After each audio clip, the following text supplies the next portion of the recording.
Hey everyone, Dr. Frunky here with a bit of an unusual video for you guys. This is not a knife, this is a pen. This is not only just any regular pen, this is actually the Grimsmo Knives Saga Pen.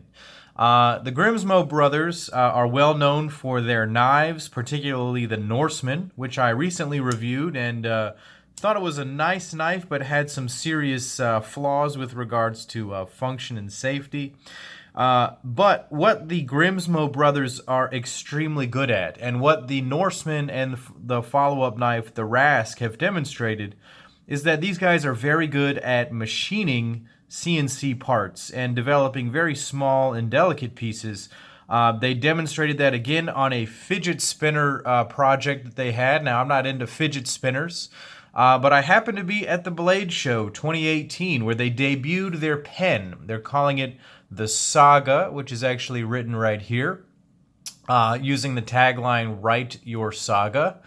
So while I was at the Blade Show, I happened to cross their booth on Saturday, signed up for the lottery for this pen, and was lucky enough to win it. I'm sure there were 100 other people or more that signed up, and I just got the lucky draw. So I picked this pen up, and I have been carrying it and using it a little bit and just seeing what it's all about and what makes this thing so special. Now, I'll just go out and say that they offered this pen for $250. $250 is not a small sum, and it's a little bit ridiculous, honestly, if you ask me. And is it worth it? I think we're going to sort of explore that.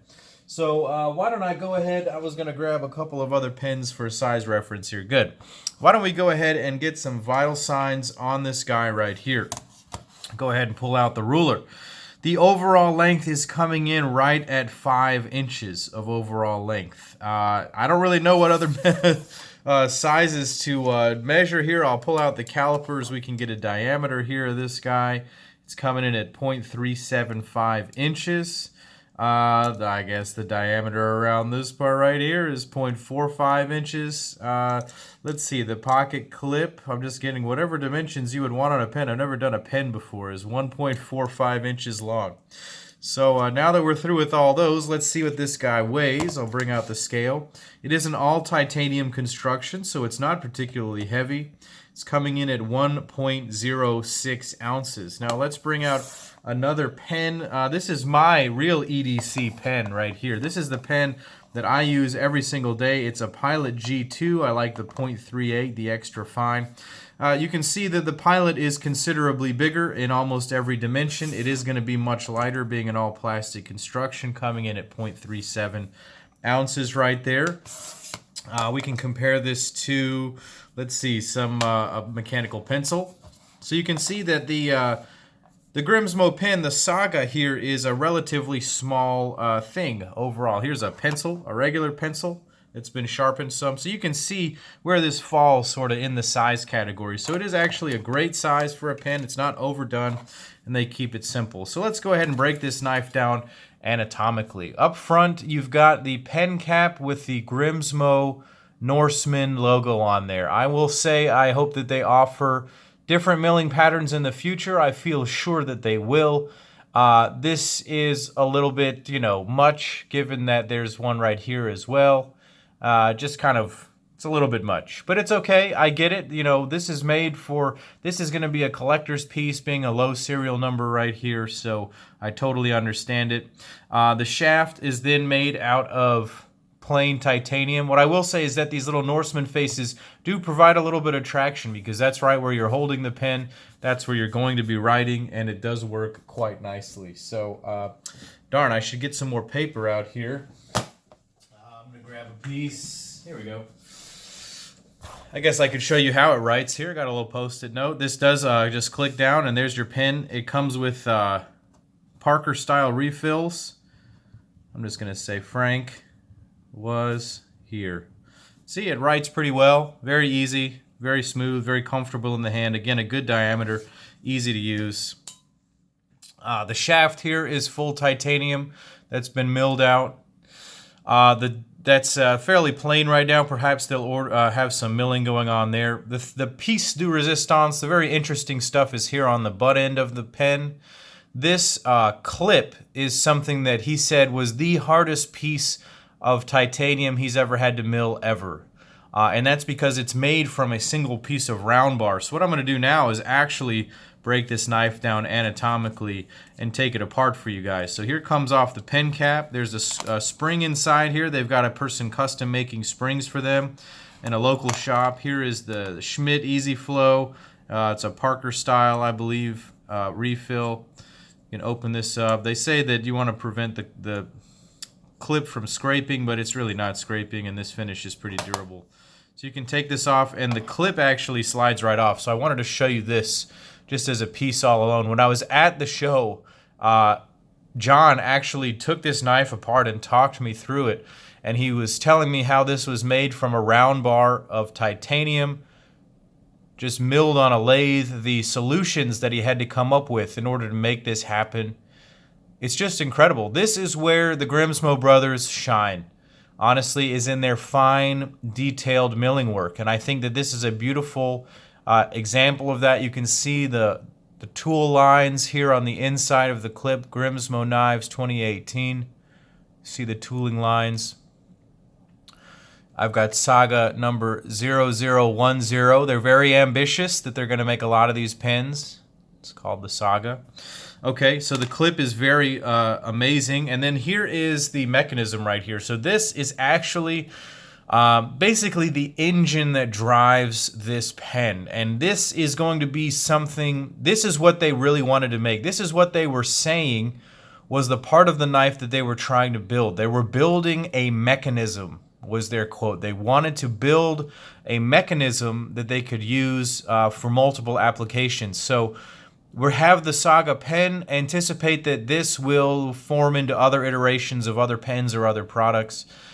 So they did invent this mechanism. Now on the inside of this, there are 3 ball bearings. There is a proprietary spring, and it does this. Well, actually, I don't think you can do it. Can you do it? Oh, that's embarrassing. So you can't really do it out here. I guess you can. You'd have to push on it there. So you push on it like that, and then you retract this, and it pushes it back up. Okay, so that's how you do it when it's not in the pen itself. So you push on this, and it slides that barrel forward, and then when this is inside the pen, you slide the barrel down, and it releases. This looks like a little piece from a watch, the little little knob that you turn on your watch to set your hour and your date, and then you just reset it back into the watch so that it locks it in place. It is very reminiscent of that. So we're going to go ahead and put this pen back together. It's relatively simple. It just slides right into place right there. I'm going to do this. This was the hardest part of doing this the last time, mostly because you don't want to scratch your pen barrel as you're putting this back on. I'm lifting up on the clip here. Slide that back into place. There we go. That just slides on, pulls the cap down in. Easy stuff. So this is not a particularly complex pen. They can make it seem rather complex when they're explaining the mechanism, but all of that is housed in that tail cap unit, and so actually is very, very easy to manipulate. Boom, and there you go. You're back in business. All right, very, very good. Easy to work, easy to use, easy to actuate. So now I can show you the mechanism in real time. Push down on the tail cap here. The little barrel slides up. They did have at least 2 to 3 different knurling patterns on the barrel as it stands right now. I'm not sure what they're really calling this part. But then you release it by pushing it down. And you can sit there all day and fidget with this. Left hand, right hand, whichever finger. You can have fun with this all day, making that noise and annoying people around you. Now, something interesting that they did was they had me click it, and then Eric flipped his Grimsmo Rask, and it had the same tone. If you own a Rask, flip that knife open and click this pen, and you're going to hear more or less that same tone. So I thought that was very interesting. Now, back to the price of this pen.